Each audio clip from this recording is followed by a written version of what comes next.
It's no pressure, right? Whenever you get brought onto a show, and like, just so you know, most of our audience legitimately doesn't No want one to hear cares, but we want to know why they should. So justify your existence here, please. No, but this is a fair question, and this comes up in my line of work too. And what I would tell people is there are, I think, some misconceptions about how college athletics actually works across all universities, because so much of the popular conversation right now about employment status and about conference realignment and about and structural funding changes centers around institutions like Ohio State or Alabama or Florida, these R1 state flagship Big Ten SEC kind of institutions where we think of their athletics programs as generally being more self-sufficient.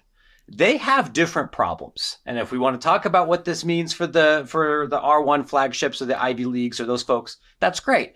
But as you both know, that's not the majority of institutions. For every Ohio State, there's 100 more Cleveland States or John Carroll's or even an Oberlin, right? And many of these institutions care very deeply about athletics, not because they're trying to sell tickets necessarily or trying to maximize their earned revenue from this.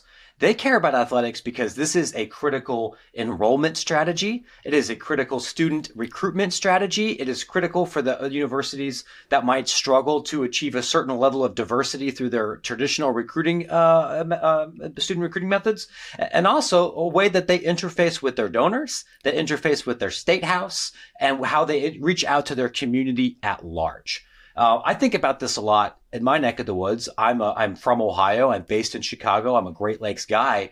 We have dozens and dozens of institutions in my part of the country that are tuition dependent, enrollment declining schools where the health of their athletic department is structurally important to their university because that baseball team is 34 tuition paying dudes that they might not have before. So I would say how college sports intersects and is involved in that financial and structural health of a university, it's going to depend a lot on the kind of school. Carnegie Mellon and Pitt and Point Park all are going to have very different problems and have different relationships with our athletic departments.